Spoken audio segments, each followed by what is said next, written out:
Chapter 7. The Epic of Creation. On most of the ancient cylinder seals that have been found, symbols that stand for certain celestial bodies, members of our solar system, appear above the figures of gods or humans. An Akkadian seal from the 3rd millennium BC, now at the Vorder Asiatische Abteilung of the State Museum in East Berlin, departs from the usual manner of depicting the celestial bodies. It does not show them individually, but rather as a group of 11 globes encircling a large rayed star. It is clearly a depiction of the solar system as it was known to the Sumerians, a system consisting of 12 celestial bodies. The ancient depiction shows a planet unknown to us, considerably larger than Earth, yet smaller than Jupiter and Saturn, which clearly follow it. Farther on, another pair perfectly matches our Uranus and Neptune. Finally, the smallish Pluto is also there, but not where we now place it, after Neptune. Instead, it appears between Saturn and Uranus. Treating the moon as a proper celestial body, the Sumerian depiction fully accounts for all of our known planets, places them in the correct order, with the exception of Pluto, and shows them by size. The 4,500-year-old depiction, however, also insists that there was, or has been, another major planet between Mars and Jupiter. It is, as we shall show, the 12th planet, the planet of the Nephilim. If this Sumerian celestial map had been discovered and studied 2 centuries ago, astronomers would have deemed the Sumerians totally uninformed, foolishly imagining more planets beyond Saturn.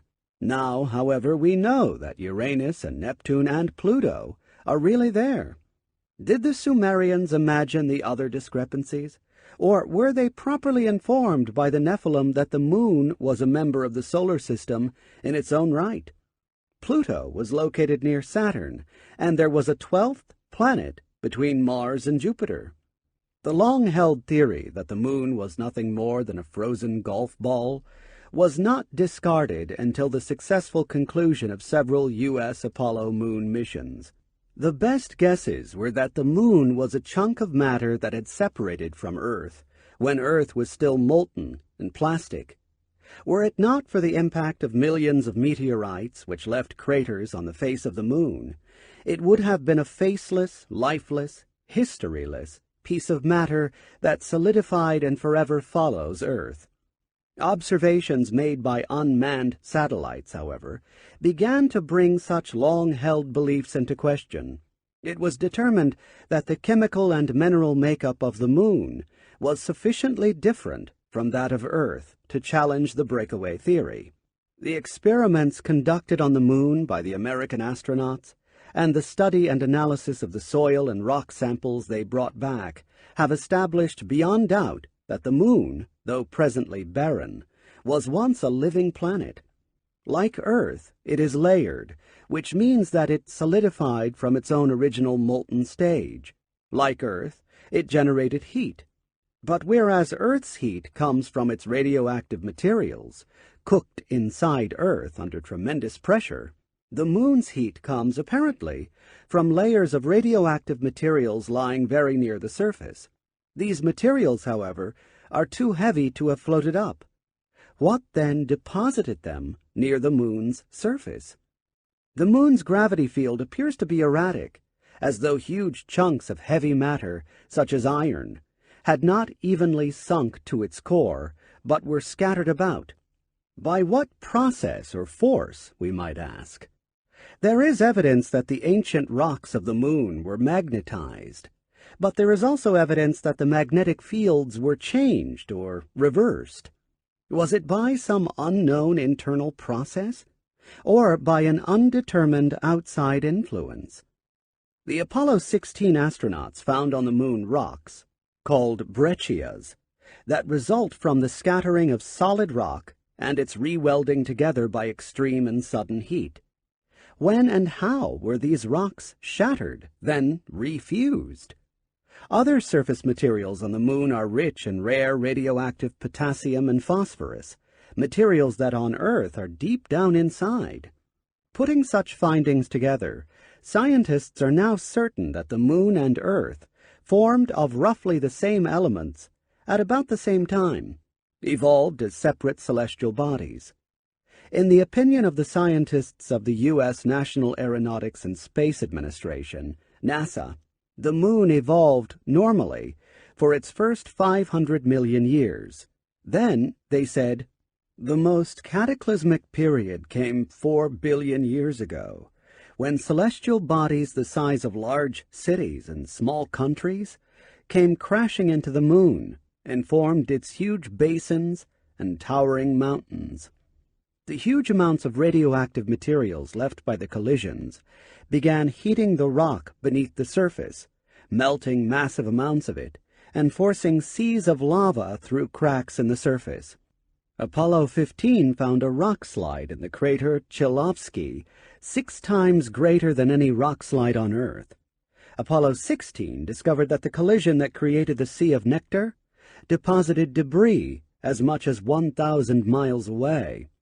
Apollo 17 landed near a scarp 8 times higher than any on Earth, meaning it was formed by a moonquake 8 times more violent than any earthquake in history. The convulsions following that cosmic event continued for some 800 million years, so that the Moon's makeup and surface finally took on their frozen shape some 3.2 billion years ago. The Sumerians, then, were right to depict the Moon as a celestial body in its own right, and as we shall soon see, they also left us a text that explains and describes the cosmic catastrophe to which the NASA experts refer. The planet Pluto has been called the Enigma. While the orbits around the sun of the other planets deviate only somewhat from a perfect circle, the deviation, eccentricity of Pluto, is such that it has the most extended and elliptical orbit around the sun. While the other planets orbit the sun more or less within the same plane, Pluto is out of kilter by a whopping 17 degrees. Because of these two unusual features of its orbit, Pluto is the only planet that cuts across the orbit of another planet, Neptune. In size, Pluto is indeed in the satellite class. Its diameter, 3,600 miles, is not much greater than that of Triton, a satellite of Neptune, or Titan, one of the 10 satellites of Saturn. Because of its unusual characteristics, it has been suggested that this misfit might have started its celestial life as a satellite that somehow escaped its master and went into orbit around the sun on its own. This, as we shall soon see, is indeed what happened, according to the Sumerian texts. And now we reach the climax of our search for answers to primeval celestial events, the existence of the 12th planet. Astonishing as it may sound, our astronomers have been looking for evidence that indeed such a planet once existed between Mars and Jupiter.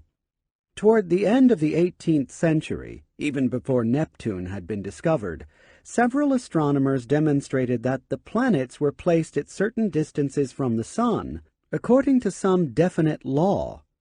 The suggestion, which came to be known as Bode's Law, convinced astronomers that a planet ought to revolve in a place where hitherto no planet had been known to exist, that is, between the orbits of Mars and Jupiter. Spurred by these mathematical calculations, astronomers began to scan the skies in the indicated zone for the missing planet.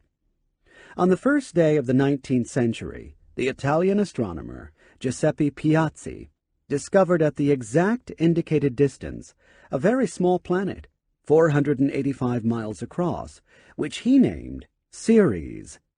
By 1804, the number of asteroids, small planets, found there rose to 4. To date, nearly 3,000 asteroids have been counted orbiting the Sun in what is now called the asteroid belt. Beyond any doubt, this is the debris of a planet that had shattered to pieces. Russian astronomers have named it Phaeton, chariot. While astronomers are certain that such a planet existed, they are unable to explain its disappearance. Did the planet self-explode? but then its pieces would have flown off in all directions, and not stayed in a single belt. If a collision shattered the missing planet, where is the celestial body responsible for the collision? Did it also shatter? But the debris circling the sun, when added up, is insufficient to account for even one whole planet, to say nothing of two.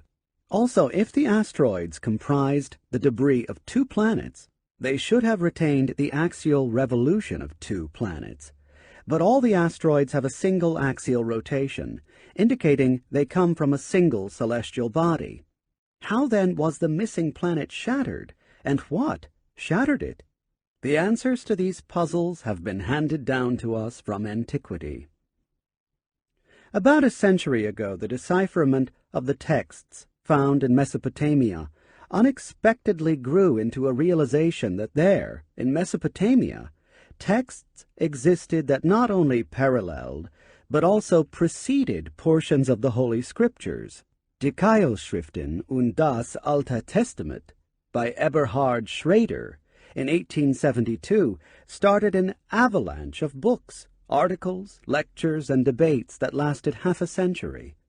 Was there a link at some early time between Babylon and the Bible? The headlines provocatively affirmed or denounced Babel und Bible. Among the texts uncovered by Henry Layard in the ruins of the library of Ashurbanipal in Nineveh, there was one that told a tale of creation, not unlike the one in the book of Genesis. The broken tablets, first pieced together and published by George Smith in 1876, conclusively established that there indeed existed an Akkadian text, written in the old Babylonian dialect, that related how a certain deity created heaven and earth, and all upon earth, including man. A vast literature now exists that compares the Mesopotamian text with the biblical narrative. The Babylonian deity's work was done, if not in 6 days, then over the span of 6 tablets. Parallel to the biblical God's 7th day of rest and enjoyment of his handiwork, the Mesopotamian epic devotes a 7th tablet to the exaltation of the Babylonian deity and his achievements. Appropriately, L.W. King named his authoritative text on the subject, the 7 Tablets of Creation. Now called the Creation Epic, the text was known in antiquity by its opening words, Enuma Elish, when in the heights. The biblical tale of creation begins with the creation of heaven and earth. The Mesopotamian tale is a true cosmogony, dealing with prior events and taking us to the beginning of time.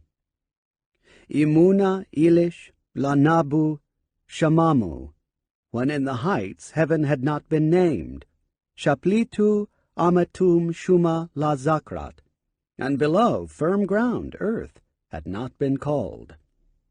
It was then, the epic tells us, that 2 primeval celestial bodies gave birth to a series of celestial gods. As the number of celestial beings increased, they made great noise and commotion, disturbing the primeval father. His faithful messenger urged him to take strong measures to discipline the young gods, but they ganged up on him and robbed him of his creative powers. The primeval mother sought to take revenge. The god who led the revolt against the primeval father had a new suggestion. Let his young son be invited to join the assembly of the gods, and be given supremacy so that he might go to fight single-handed the monster their mother turned out to be. Granted supremacy, the young god, Marduk, according to the Babylonian version, proceeded to face the monster, and after a fierce battle vanquished her and split her in 2. Of one part of her he made heaven, and of the other earth. He then proclaimed a fixed order in the heavens, assigning to each celestial god a permanent position. On earth he produced the mountains and seas and rivers, established the seasons and vegetation, and created man. In duplication of the heavenly abode, Babylon and its towering temple were built on earth. Gods and mortals were given assignments, commandments, and rituals to be followed. The gods then proclaimed Marduk the supreme deity, and bestowed on him the 50 names, the prerogatives and numerical rank of the Enlilship. As more tablets and fragments were found and translated, it became evident that the text was not a simple literary work. It was the most hallowed, historical, religious epic of Babylon, read as part of the New Year rituals. Intended to propagate the supremacy of Marduk, the Babylonian version made him the hero of the tale of creation. This, however, was not always so. There is enough evidence to show that the Babylonian version of the epic was a masterful religious political forgery of earlier Sumerian versions, in which Anu, Enlil, and Ninurta were the heroes. No matter, however, what the actors in this celestial and divine drama were called, the tale is certainly as ancient as Sumerian civilization. Most scholars see it as a philosophic work, the earliest version of the eternal struggle between good and evil, or as an allegorical tale of nature's winter and summer, sunrise and sunset, death and resurrection. But why not take the epic at face value, as nothing more nor less than the statement of cosmologic fact as known to the Sumerians, and told them by the Nephilim? Using such a bold and novel approach, we find that the epic of creation perfectly explains the events that probably took place in our solar system. The stage on which the celestial drama of Enuma Elish unfolds is the primeval universe. The celestial actors are the ones who create as well as the ones being created. Act 1. When in the heights heaven had not been named, and below earth had not been called, naught but primordial, Apsu, their begetter, Mumu, and Tiamat, she who bore them all, their waters were mingled together. No reed had yet formed, no marshland had appeared, none of the gods had yet been brought into being, none bore a name, their destinies were undetermined. Then it was that gods were formed in their midst. With a few strokes of the reed stylus upon the first clay tablet, in 9 short lines, the ancient poet-chronicler manages to seat us in front-row center and boldly and dramatically raise the curtain on the most majestic show ever, the creation of our solar system. In the expanse of space, the gods, the planets, are yet to appear, to be named, to have their destinies, their orbits fixed. Only 3 bodies exist: primordial Apsu, one who exists from the beginning; Mumu, one who was born; and Tiamat, maiden of life. The waters of Apsu and Tiamat were mingled, and the text makes it clear that it does not mean the waters in which reeds grow, but rather the primordial waters, the basic life-giving elements of the universe. Apsu, then, is the sun, one who exists from the beginning. Nearest him is Mumu. The epic's narrative makes clear later on that Mumu was the trusted aide and emissary of Apsu, a good description of Mercury, the small planet rapidly running around his giant master. Indeed, this was the concept the ancient Greeks and Romans had of the god-planet Mercury, the fast messenger of the gods. Farther away was Tiamat. She was the monster that Marduk later shattered, the missing planet. But in primordial times she was the very first virgin mother of the first divine trinity. The space between her and Apsu was not void. It was filled with the primordial elements of Apsu and Tiamat.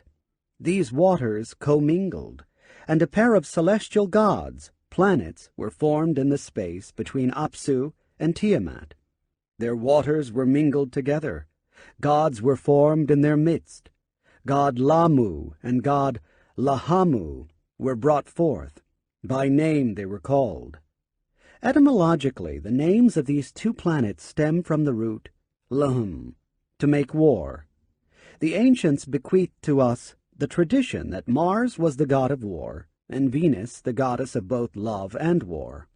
Lamu and Lahamu are indeed male and female names, respectively, and the identity of the 2 gods of the epic and the planets Mars and Venus is thus affirmed both etymologically and mythologically. It is also affirmed astronomically as the missing planet Tiamat was located beyond Mars. Mars and Venus are indeed located in the space between the Sun, Apsu, and Tiamat.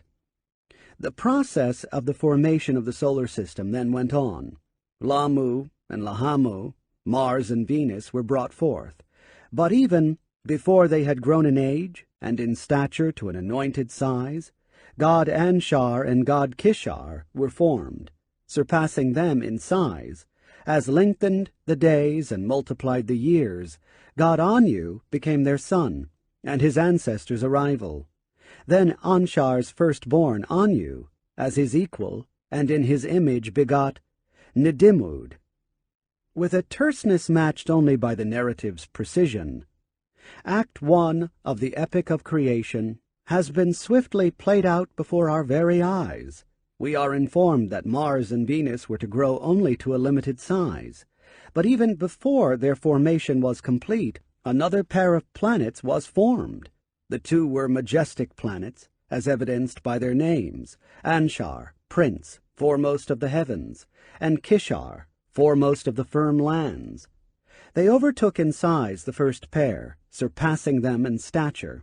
The description, epithets, and location of this second pair easily identify them as Saturn and Jupiter.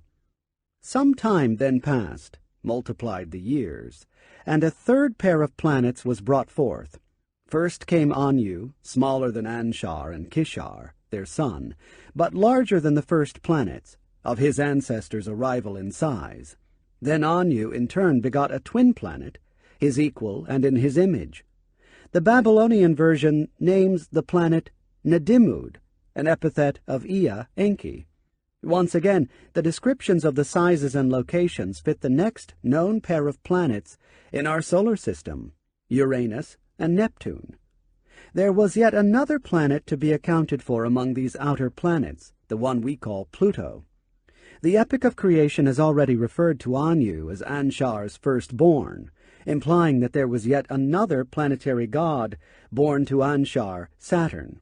The epic catches up with this celestial deity later on, when it relates how Anshar sent out his emissary, Gaga, on various missions to the other planets. Gaga appears in function and stature equal to Apsu's emissary, Mumu. This brings to mind the many similarities between Mercury and Pluto. Gaga, then, was Pluto. But the Sumerians placed Pluto on their celestial map not beyond Neptune, but next to Saturn, whose emissary or satellite it was. As Act 1 of the Epic of Creation came to an end, there was a solar system made up of the Sun and 9 planets. Sun, Apsu, one who existed from the beginning. Mercury, Mumu, counselor and emissary of Apsu. Venus, Lahamu, lady of battles. Mars, Lamu, deity of war. Tiamat, maiden who gave life. Jupiter, Kishar, foremost of firm lands. Saturn, Anshar, foremost of the heavens. Pluto, Gaga, counselor and emissary of Anshar. Uranus, Anu, he of the heavens. Neptune, Nidimud, Ea, artful creator. Where were Earth and the Moon? They were yet to be created, products of the forthcoming cosmic collision. With the end of the majestic drama of the birth of the planets, the authors of the creation epic now raise the curtain on Act 2, on a drama of celestial turmoil. The newly created family of planets was far from being stable. The planets were gravitating toward each other. They were converging on Tiamat, disturbing and endangering the primordial bodies. The divine brothers banded together. They disturbed Tiamat as they surged back and forth. They were troubling the belly of Tiamat by their antics in the dwellings of heaven. Apsu could not lessen their clamor. Tiamat was speechless at their ways. Their doings were loathsome. Troublesome were their ways. We have here obvious references to erratic orbits. The new planets surged back and forth. They got too close to each other, banded together. They interfered with Tiamat's orbit. They got too close to her belly. Their ways were troublesome. Though it was Tiamat that was principally endangered, Apsu too found the planet's ways loathsome. He announced his intention to destroy, wreck their ways. He huddled with Mumu, conferred with him in secret. But whatever they had plotted between them was overheard by the gods, and the plot to destroy them left them speechless. The only one who did not lose his wits was Ea. He devised a ploy to pour sleep upon Apsu. When the other celestial gods liked the plan, Ea drew a faithful map of the universe and cast a divine spell upon the primeval waters of the solar system. What was this spell or force exerted by Ea, the planet Neptune, then the outermost planet, as it orbited the sun and circled all other planets? Did its own orbit around the sun affect the sun's magnetism, and thus its radioactive outpourings? Or did Neptune itself emit upon its creation some vast radiations of energy? Whatever the effects were, the epic likened them to a pouring of sleep, a calming effect upon Apsu, the sun. Even Mumu, the counselor, was powerless to stir. As in the biblical tale of Samson and Delilah, the hero, overcome by sleep, could easily be robbed of his powers. Ea moved quickly to rob Apsu of his creative role, quenching, it seems, the immense outpourings of primeval matter from the sun. Ea, Neptune, pulled off Apsu's tiara, removed his cloak of aura. Apsu was vanquished. Mumu could no longer roam about. He was bound and left behind, a lifeless planet by his master's side. By depriving the sun of its creativity, stopping the process of emitting more energy and matter to form additional planets, the gods brought temporary peace to the solar system. The victory was further signified by changing the meaning and location of the Apsu. This epithet was henceforth to be applied to the abode of Ea.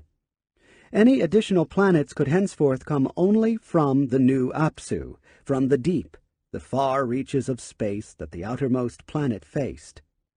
How long was it before the celestial peace was broken once more? The epic does not say, but it does continue with little pause and raises the curtain on Act 3. In the chamber of fates, the place of destinies, a god was engendered, most able and wisest of gods. In the heart of the deep was Marduk created. A new celestial god, a new planet, now joins the cast. He was formed in the deep, far out in space, in a zone where orbital motion, a planet's destiny, has been imparted to him. He was attracted to the solar system by the outermost planet. He who begot him was Ea, Neptune. The new planet was a sight to behold. Alluring was his figure, sparkling the lift of his eyes. Lordly was his gait, commanding as of olden times. Greatly exalted was he above the gods, exceeding throughout. He was the loftiest of the gods, surpassing was his height. His members were enormous. He was exceedingly tall. Appearing from outer space, Marduk was still a newborn planet, belching fire and emitting radiation.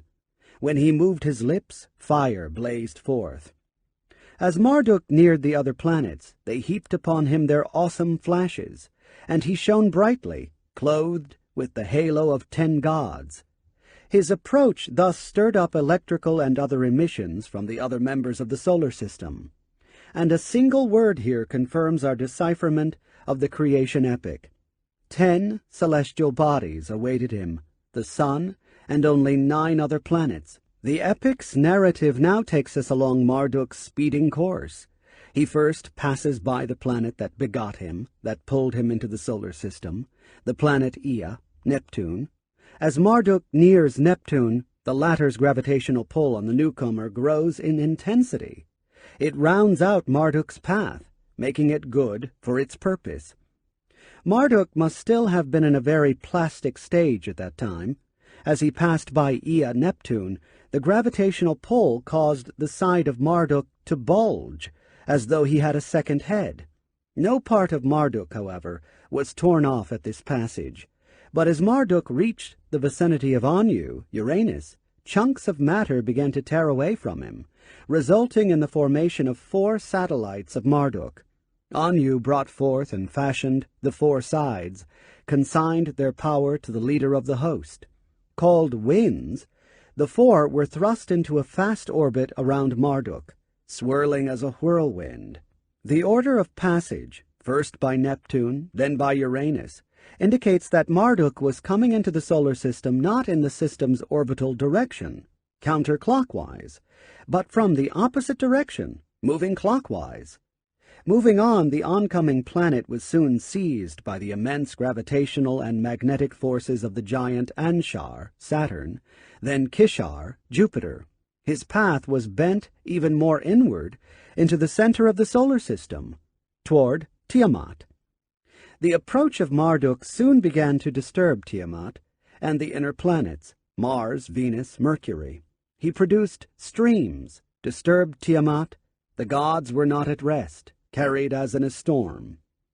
Though the lines of the ancient text were partially damaged here, we can still read that the nearing planet diluted their vitals, pinched their eyes. Tiamat herself paced about distraught, her orbit evidently disturbed.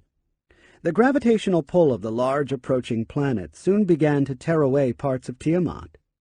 From her midst there emerged 11 monsters, a growling, raging throng of satellites who separated themselves from her body and marched at the side of Tiamat. Preparing herself to face the onrushing Marduk, Tiamat crowned them with halos, giving them the appearance of gods, planets. Of particular importance to the epic and to Mesopotamian cosmogony was Tiamat's chief satellite, who was named Kingu, the firstborn among the gods who formed her assembly. She exalted Kingu. In their midst she made him great. The high command of the battle she entrusted into his hand. Subjected to conflicting gravitational pulls, this large satellite of Tiamat began to shift toward Marduk. It was this granting to Kingu of a tablet of destinies, a planetary path of his own, that especially upset the outer planets. Who had granted Tiamat the right to bring forth new planets? Ea asked. He took the problem to Anshar, the giant Saturn. All that Tiamat had plotted, to him he repeated. She has set up an assembly and is furious with rage. She has added matchless weapons, has borne monster gods. With all 11 of this kind she has brought forth. From among the gods who formed her assembly, she has elevated Kingu, her firstborn, made him chief. She has given him a tablet of destinies, fastened it on his breast. Turning to Ea, Anshar asked him whether he could go to slay Kingu.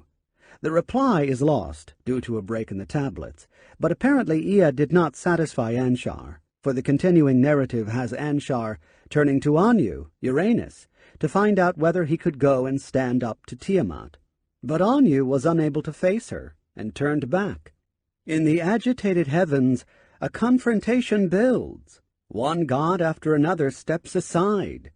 Will no one do battle with the raging Tiamat? Marduk, having passed Neptune and Uranus, is now nearing Anshar, Saturn, and his extended rings. This gives Anshar an idea. He who is potent shall be our avenger. He who is keen in battle, Marduk the hero. Coming within reach of Saturn's rings, he kissed the lips of Anshar.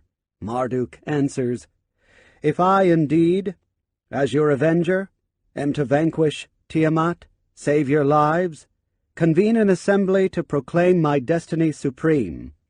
The condition was audacious, but simple. Marduk and his destiny, his orbit around the sun, were to be supreme among all the celestial gods.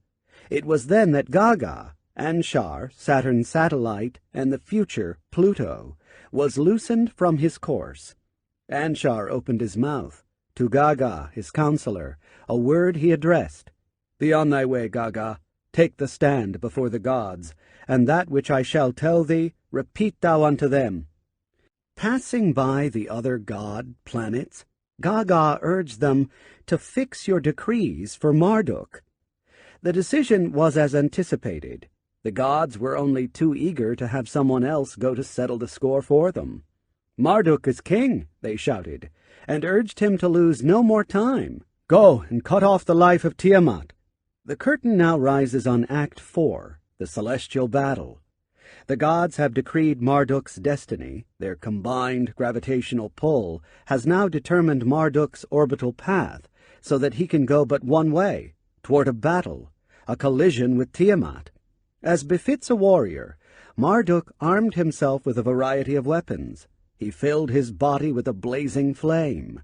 He constructed a bow, attached thereto an arrow. In front of him he set the lightning, and he then made a net to enfold Tiamat therein.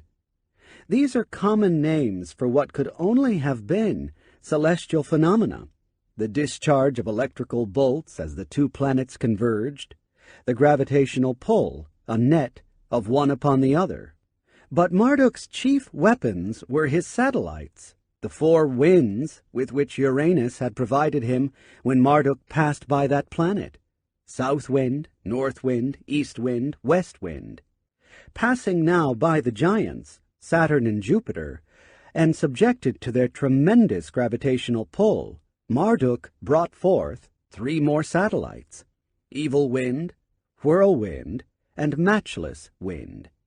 Using his satellites as a storm chariot, he sent forth the winds that he had brought forth, the 7 of them. The adversaries were ready for battle. The Lord went forth, followed by his course. Towards the raging Tiamat he set his face. The Lord approached to scan the inner side of Tiamat, the scheme of Kingu, her consort, to perceive. But as the planets drew nearer each other, Marduk's course became erratic. As he looks on, his course becomes upset. His direction is distracted. His doings are confused. Even Marduk's satellites began to veer off course. When the gods, his helpers, who were marching at his side, saw the valiant Kingu, blurred became their vision. Were the combatants to miss each other after all?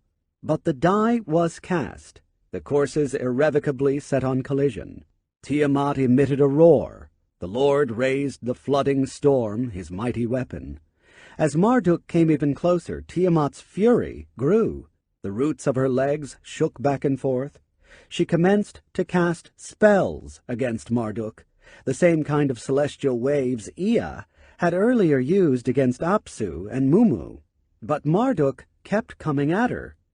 Tiamat and Marduk, the wisest of the gods, advanced against one another. They pressed on to single combat. They approached for battle.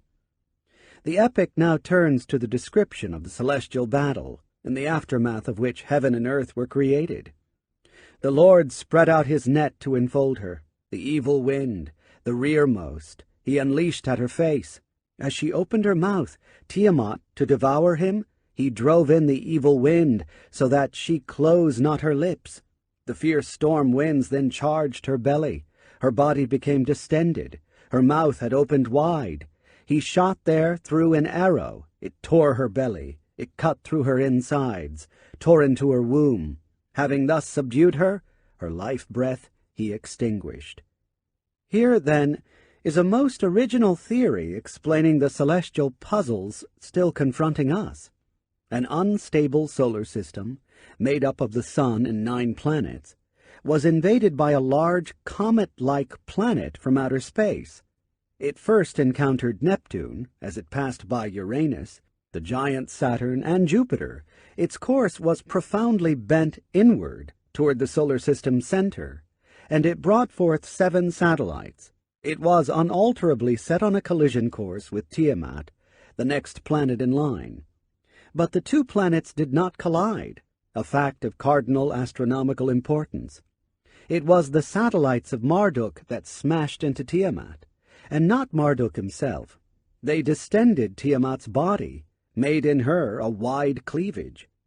Through these fissures in Tiamat, Marduk shot an arrow, a divine lightning, an immense bolt of electricity that jumped as a spark from the energy-charged Marduk, the planet that was filled with brilliance. Finding its way into Tiamat's innards, it extinguished her life-breath, neutralized Tiamat's own electrical and magnetic forces and fields, and extinguished them. The first encounter between Marduk and Tiamat left her fissured and lifeless, but her final fate was still to be determined by future encounters between the two. Kingu, leader of Tiamat's satellites, was also to be dealt with separately. But the fate of the other 10 smaller satellites of Tiamat was determined at once. After he had slain Tiamat, the leader, her band was shattered, her host broken up. The gods, her helpers who marched at her side, trembling with fear, turned their backs about so as to save and preserve their lives. Can we identify this shattered, broken host that trembled and turned their backs about, reversed their direction? By doing so, we offer an explanation to yet another puzzle of our solar system, the phenomenon of the comets. Tiny globes of matter, they are often referred to as the solar system's rebellious members, for they appear to obey none of the normal rules of the road. The orbits of the planets around the sun are, with the exception of Pluto, almost circular. The orbits of the comets are elongated, and in most instances very much so, to the extent that some of them disappear from our view for hundreds or thousands of years. The planets, with the exception of Pluto, orbit the sun in the same general plane. The comets' orbits lie in many diverse planes. Most significant, while all the planets known to us circle the sun in the same counterclockwise direction, many comets move in the reverse direction. Astronomers are unable to say what force, what event, created the comets and threw them into their unusual orbits. Our answer? Marduk. Sweeping in the reverse direction in an orbital plane of his own, he shattered, broke the host of Tiamat into smaller comets, and affected them by his gravitational pull, his so-called net. Thrown into the net, they found themselves ensnared. The whole band of demons that had marched on her side he cast into fetters. Their hands he bound. Tightly encircled, they could not escape. After the battle was over, Marduk took away from Kingu the Tablet of Destinies, Kingu's independent orbit, and attached it to his own, Marduk's breast. His course was bent into permanent solar orbit. From that time on, Marduk was bound always to return to the scene of the celestial battle. Having vanquished Tiamat, Marduk sailed on in the heavens, out into space, around the sun, and back to retrace his passage by the outer planets. Ea, Neptune, whose desire Marduk achieved, Anshar, Saturn, whose triumph Marduk established. Then his new orbital path returned Marduk to the scene of his triumph, to strengthen his hold on the vanquished gods, Tiamat and Kingu.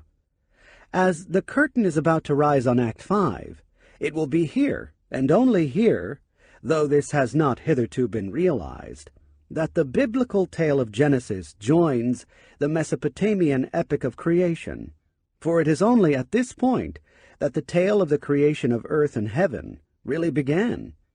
Completing his first ever orbit around the sun, Marduk then returned to Tiamat, whom he had subdued. The Lord paused to view her lifeless body. To divide the monster he then artfully planned. Then, as a muscle, he split her into 2 parts.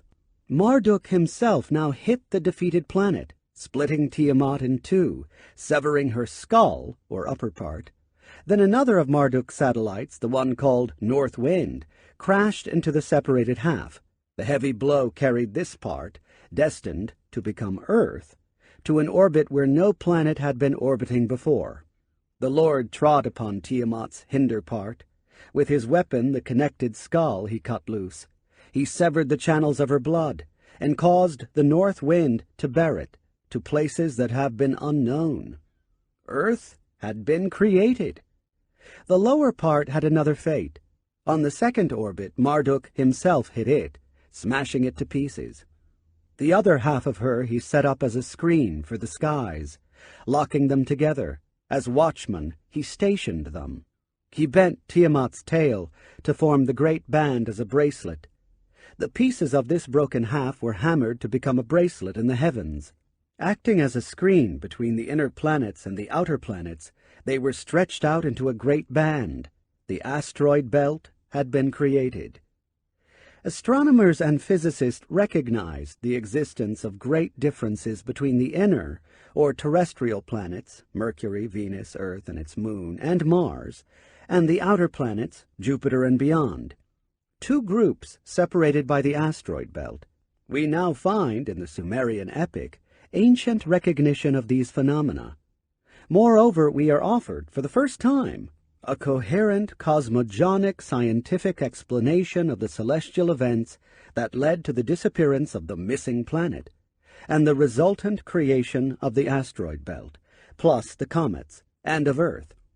After several of his satellites and his electric bolts split Tiamat in two, another satellite of Marduk shunted her upper half to a new orbit as our planet Earth. Then Marduk, on his second orbit, smashed the lower half to pieces and stretched them in a great celestial band. Every puzzle that we have mentioned is answered by the epic of creation, as we have deciphered it. Moreover, we also have the answer to question of why Earth's continents are concentrated on one side of it, and a deep cavity, the Pacific Ocean's bed, exists on the opposite side. The constant reference to the waters of Tiamat is also illuminating. She was called the watery monster, and it stands to reason that Earth, as part of Tiamat, was equally endowed with these waters. Indeed, some modern scholars describe Earth as planet Ocean, for it is the only one of the solar system's known planets that is blessed with such life-giving waters. New as these cosmologic theories may sound, they were accepted fact to the prophets and sages whose words fill the Old Testament. The prophet Isaiah recalled the primeval days, when the might of the Lord carved the haughty one, made spin the watery monster, dried up the waters of Tehom Rabbah. Calling the Lord Yahweh, my primeval king, the psalmist rendered in a few verses the cosmogony of the epic of creation. By thy might the waters thou didst disperse, the leader of the watery monsters thou didst break up. Job recalled how this celestial Lord also smote the assistance of the haughty one, and with impressive astronomical sophistication exalted the Lord, who, the hammered canopy stretched out in the place of Tehom, the earth suspended in the void, his powers the waters did arrest, his energy the haughty one did cleave, his wind the hammered bracelet measured out, his hand the twisting dragon did extinguish. Biblical scholars now recognize that the Hebrew Tehom, watery deep, stems from Tiamat, that Tehom Rabbah means great Tiamat, and that the biblical understanding of primeval events is based upon the Sumerian cosmologic epics. It should also be clear that first and foremost among these parallels are the opening verses of the book of Genesis, describing how the wind of the Lord hovered over the waters of Tehom, and how the lightning of the Lord, Marduk in the Babylonian version, lit the darkness of space as it hit and split Tiamat, creating Earth, and the Rakia, literally the hammered bracelet. This celestial band, hitherto translated as firmament, is called the heaven. The book of Genesis, chapter 1, verse 8, explicitly states that it is this hammered-out bracelet that the Lord had named heaven, Shamaim. The Akkadian texts also called this celestial zone the hammered bracelet, Rakis, and describe how Marduk stretched out Tiamat's lower part until he brought it end to end, fastened into a permanent great circle. The Sumerian sources leave no doubt that the specific heaven, as distinct from the general concept of heavens in space, was the asteroid belt. Our Earth and the asteroid belt are the heaven and earth of both Mesopotamian and biblical references, created when Tiamat was dismembered by the celestial Lord. After Marduk's north wind had pushed Earth to its new celestial location, Earth obtained its own orbit around the sun, resulting in our seasons, and received its axial spin, giving us day and night. The Mesopotamian texts claim that one of Marduk's tasks after he created Earth was indeed to have allotted to Earth the days of the sun and established the precincts of day and night. The biblical concepts are identical. And God said, "Let there be lights in the hammered heaven to divide between the day and the night, and let them be celestial signs, and for seasons and for days, and for years. Modern scholars believe that after Earth became a planet, it was a hot ball of belching volcanoes, filling the skies with mists and clouds. As temperatures began to cool, the vapors turned to water, separating the face of Earth into dry land and oceans. The fifth tablet of Enuma Elish, though badly mutilated, imparts exactly the same scientific information. Describing the gushing lava as Tiamat's spittle, the creation epic correctly places this phenomenon before the formation of the atmosphere, the oceans of Earth, and the continents. After the cloud waters were gathered, the oceans began to form, and the foundations of Earth, its continents, were raised. As the making of cold, a cooling off, took place, rain and mist appeared. Meanwhile the spittle continued to pour forth, laying in layers, shaping Earth's topography. Once again the biblical parallel is clear. And God said, "Let the waters under the skies be gathered together unto one place, and let dry land appear." And it was so. Earth, with oceans, continents, and an atmosphere, was now ready for the formation of mountains, rivers, springs, valleys. Attributing all creation to the Lord Marduk, Enuma Elish continued the narration. Putting Tiamat's head, Earth, into position, he raised the mountains thereon. He opened springs, the torrents to draw off.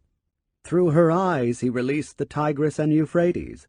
From her teats he formed the lofty mountains, drilled springs for wells, the water to carry off. In perfect accord with modern findings, both the Book of Genesis and Enuma Elish, and other related Mesopotamian texts, place the beginning of life upon Earth in the waters, followed by the living creatures that swarm and fowl that fly. Not until then did living creatures after their kind, cattle and creeping things and beasts, appear upon Earth, culminating with the appearance of man, the final act of creation. As part of the new celestial order upon Earth, Marduk made the divine moon appear, designated him to mark the night, define the days every month. Who was this celestial god? The text calls him Sheshki, celestial god who protects Earth. There is no mention earlier in the epic of a planet by this name, yet here he is, within her heavenly pressure, gravitational field. And who is meant by her? Tiamat or Earth? The roles of and references to Tiamat and Earth appear to be interchangeable. Earth is Tiamat reincarnated. The moon is called Earth's protector. That is exactly what Tiamat called Kingu, her chief satellite. The creation epic specifically excludes Kingu from the host of Tiamat that were shattered and scattered and put into reverse motion around the sun as comets. After Marduk completed his own first orbit and returned to the scene of the battle, he decreed Kingu's separate fate. And Kingu, who had become chief among them, he made shrink. As god Dugayi, he counted him. He took from him the tablet of destinies, not rightfully his. Marduk then did not destroy Kingu. He punished him by taking away his independent orbit, which Tiamat had granted him as he grew in size. Shrunk to a smaller size, Kingu remained a god, a planetary member of our solar system. Without an orbit, he could only become a satellite again. As Tiamat's upper part was thrown into a new orbit, as the new planet Earth, we suggest Kingu was pulled along. Our moon, we suggest, is Kingu, Tiamat's former satellite. Transformed into a celestial Dugay, Kingu had been stripped of his vital elements, atmosphere, waters, radioactive matter.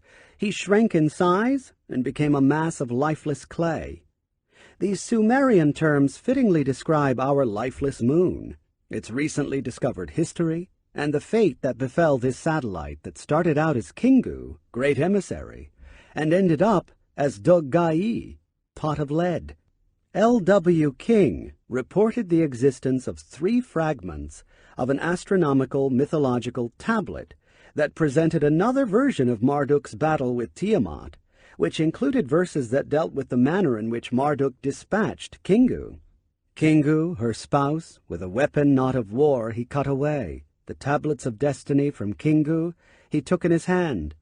A further attempt by B. Landisberger to edit and fully translate the text demonstrated the interchangeability of the names Kingu, Ensu, Moon. Such texts not only confirm our conclusion that Tiamat's main satellite became our moon, they also explain NASA's findings regarding a huge collision when celestial bodies the size of large cities came crashing into the moon. Both the NASA findings and the text discovered by L. W. King described the moon as the planet that was laid waste. Cylinder seals have been found that depict the celestial battle, showing Marduk fighting a fierce female deity. One such depiction shows Marduk shooting his lightning at Tiamat, with Kingu clearly identified as the moon, trying to protect Tiamat, his creator. This pictorial evidence that Earth's moon and Kingu were the same satellite is further enhanced by the etymological fact that the name of the god Sin, in later times associated with the moon, derived from Su-En, Lord of Wasteland. Having disposed of Tiamat and Kingu, Marduk once again crossed the heavens and surveyed the regions. This time his attention was focused on the dwelling of Nudimmud, Neptune, to fix a final destiny for Gaga, the erstwhile satellite of Anshar, Saturn, who was made an emissary to the other planets. The epic informs us that, as one of his final acts in the heavens, Marduk assigned this celestial god to a hidden place, a hitherto unknown orbit facing the deep, outer space, and entrusted him the counselorship of the watery deep. In line with his new position, the planet was renamed Usmi, one who shows the way. The outermost planet, our Pluto. According to the creation epic, Marduk had at one point boasted, "The ways of the celestial gods I will artfully alter, into two groups shall they be divided." Indeed he did. He eliminated from the heavens the sun's first partner in creation, Tiamat. He brought Earth into being, thrusting it into a new orbit nearer the sun. He hammered a bracelet in the heavens, the asteroid belt that does separate the group of inner planets from the group of outer planets. He turned most of Tiamat's satellites into comets. Her chief satellite, Kingu, he put into orbit around Earth to become the moon. And he shifted a satellite of Saturn, Gaga, to become the planet Pluto, imparting to it some of Marduk's own orbital characteristics, such as a different orbital plane. The puzzles of our solar system, the oceanic cavities upon Earth, the devastation upon the moon, the reverse orbits of the comets, the enigmatic phenomena of Pluto, all are perfectly answered by the Mesopotamian creation epic, as deciphered by us.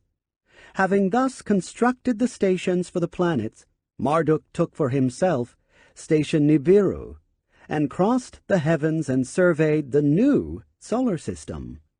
It was now made up of 12 celestial bodies, with 12 great gods as their counterparts.